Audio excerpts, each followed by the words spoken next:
Hey folks, this is Trevor from History on the Move, and I have the distinct pleasure of being with Lou Arcuri and Harry Weisinger. And what you may not know is there is a video of you two out there circling the interwebs of you guys in Bethlehem, Pennsylvania. Pennsylvania, in what year?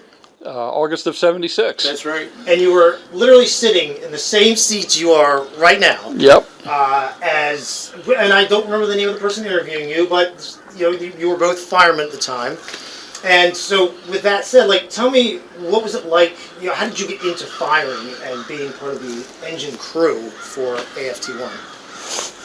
Well, being part of the engine crew in '76 involved finishing the restoration of the locomotive in Birmingham, and then being trained as a fireman by Steve Wickersham once we were on the road.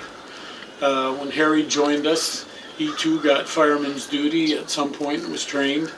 We also spent a lot of time in this cab answering questions on site when we were moving to be an engineman, fireman, and then one of us in the back cutting coal, pushing coal into the screw to feed the locomotive. So we were busy when we were on the road. Right. And Lou was 17 at the time. I was 13. And I did a lot of, I used to watch the boiler during the day. I would ride up in the cab and help with things. In the morning, I would get to build the road fire from the banked fire to get the engine ready for going on the road. When the engine was running, I would pull the stoker plates. We used to call it cutting coal. And occasionally, if Ross was really busy handling the engine, I'd be called over to work the injector and anything else that was needed. And then I had the tunnel duties, and I would prepare the cab for going into tunnels. Okay. So I would gather everybody's bandanas and soak them with water, because we'd wear them over our faces. And then, just as we hit the tunnel, I'd back into the cab and close the cab curtains. Oh, so there were curtains here. Yeah, those are canvas curtains. Right, Okay. so, and we had some exciting times in the tunnels. One time, not on the Freedom Train, but on the Chessie Steam Special, we had to evacuate the cab because we couldn't breathe anymore. Do you remember what tunnel you were It was in Pittsburgh. It was a really steep grade in or out of Pittsburgh. We had a 10-mile-an-hour restriction, and everybody was kind of worried about that. And it got to the point where I could see the gauges. I prepped the cab for the tunnel. I'm looking at the gauges, and all of a sudden, everything just starts getting dimmer and dimmer. And I remember looking at my hand, and I couldn't see it anymore. That's how the cab was that black. Yeah. And then, we're just banging up this grade in the tunnel, and I hear, "That's it, everybody out!" I hear the train brakes come on. Let's get out of here. I pop open the curtains. We're all on the ground. We're on our hands and knees because the smoke was, not down to like 3 or 4 feet above the ground. We were on our hands and knees trying to breathe. Were you scared? I assume there was some level of anxiety in there. Oh yeah, and after the smoke cleared a little, we ended up backing down the grade and getting some helpers. And the whole issue was with the speed restriction. If we had been able to go faster, but yeah, that was pretty interesting ride. Yeah. Was it unnerving, like when you first started learning the art of firing something this big? Well, I learned from the best. I got to fire at the end of the summer. I started at the beginning of the summer because I was in junior high, and I learned everything. I did a lot of lubrication. I was taught how to shoot the rods with the grease gun. I was usually on the running boards with the 5-gallon can of valve oil. Filling the lubricators. Yeah. Filling the lubricators. Again, I worked, cutting coal. And so I got to do everything. And then one day I asked if I could fire, and they let me fire. And what was really cool is I got to fire out of Bethlehem. I think I don't know where we were going from Bethlehem. But I got to fire on the old Reading main line where this thing used to run. And that was just the coolest thing. We actually got to fire for a really good engineer. There was a lot of engineers that were still working at the time were from the steam age. Oh, okay. So when we were leaving Bethlehem, we had I think it was a Reading or Lehigh Valley engineer who wanted to run.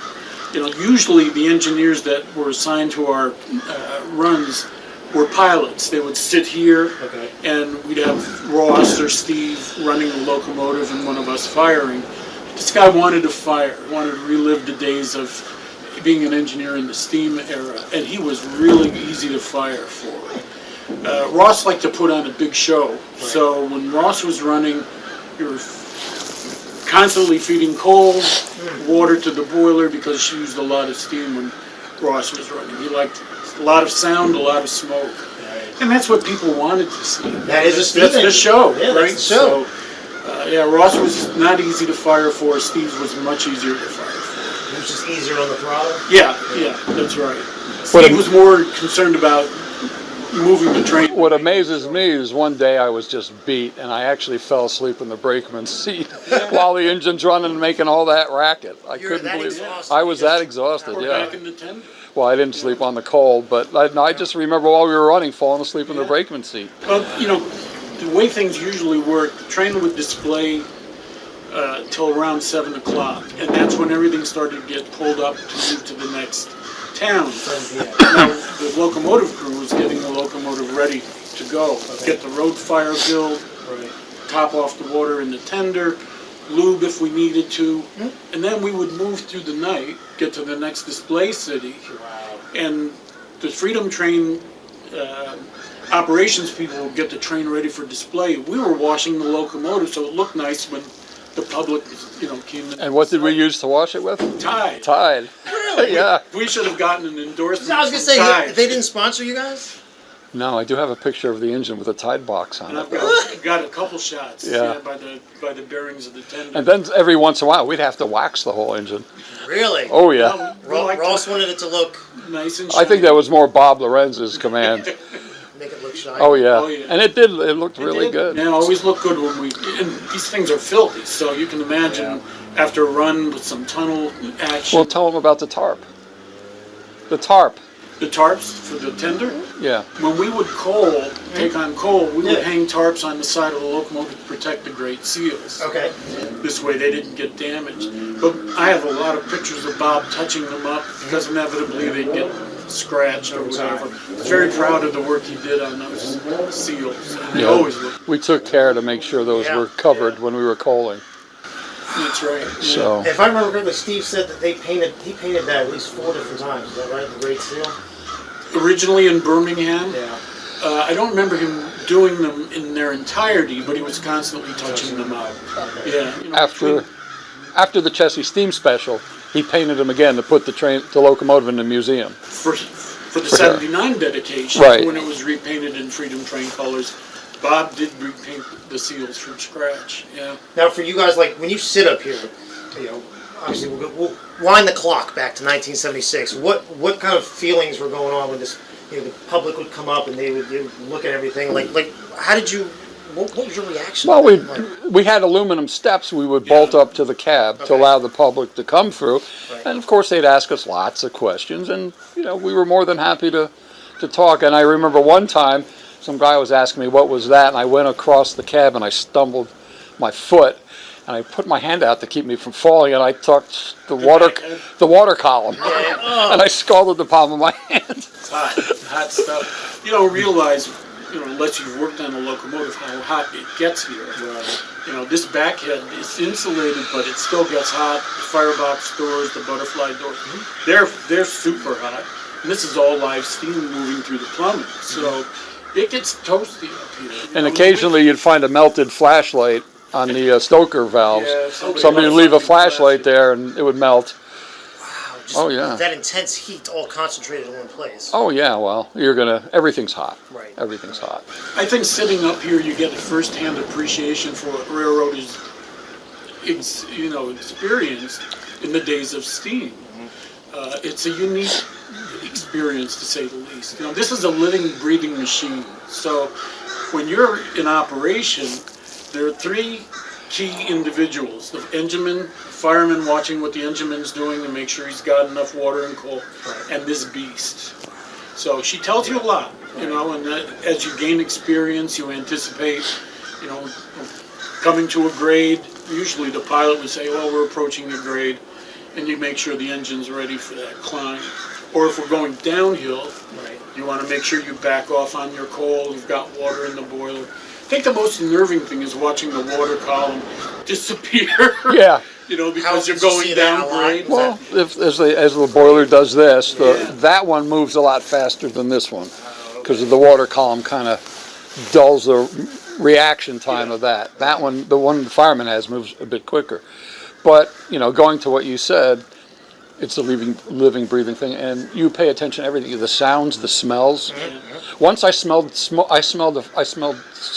Wood burning, and I pointed it out to Stephen. They had wedged a piece of wood around the jacketing on one of the trips, and it slipped, and it ended up against the boiler, Yeah. So the boiler course, and it started burning. What? And I picked that up with all the other smells going on. because you knew it was different. Yeah. Something different. So it's everything. All your senses are involved with So it. firing is all of your senses at once, trying to make Yeah, sense that's of it. true. I think the only analogous feeling like that is left today is maybe riding a motorcycle, Yeah. because you have all your senses at full blast, to ride a motorcycle, and this is just, if you're not prepared for it, it can be sensory overload. Yeah. But I mean, you really feel good after doing it. It's exhilarating. So when you guys were firing, was there a sense of like immense concentration? Like this is your control area. You're watching the stack. Like was there that kind of immense concentration going on? I think it's a concentration of a variety of things. Certainly making sure that you've got a hot fire water in the boiler. You're also watching ahead. If we're going around a right curve, the engineman's blind. You're watching what's coming up ahead of you. But I think I have it reversed. Well, no, either way, going around a curve, only one of the guys can see what the signal is. Yeah. Oh. So you have to call signals to each other. So if whoever's running, you would look over them and tell them whatever Clear, approach, or stop.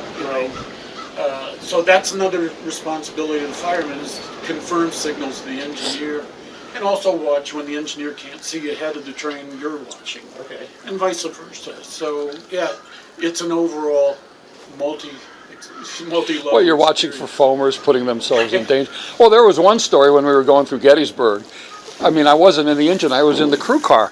And I think we were picking up Mamie Eisenhower. Oh yeah. They were stopping at Gettysburg to pick up Mamie Eisenhower. Dwight D. Eisenhower's wife, President Eisenhower's wife, and we're just crawling through town. And we were at the crew car door is wide open. We got a plank going across that we can just hang out there. And I see this immense lady dive under the car. I mean, we were just crawling. Right. Well, people were retrieving their pennies. And I remember seeing a cop going and grabbing her, and he pulls her back, and they both fall backwards. And he's yelling at her, like, what the hell are you doing? Oh, I needed to get my penny. When we would go under to do the Hennessy's, fill the lubricators with oil, inevitably you'd find flattened coins that fell off the driver as they rotated, so whoever was looking for them couldn't find them, but they'd be stuck up in the running gears. Those lubricators were a pain in the ass. Yeah, they were tough to deal with. You had to crawl between the drivers. Right. So we didn't have a drop pit on the road, so you had to crawl between the drivers, bring the oil can in, top each one off. They worked on the lateral motion of the wheel set. Okay. As the wheel set moved laterally, it would bump these little plungers. Hennessy lubricator that fed the oil to the crown brace. Okay. And that's part of the fireman's responsibility.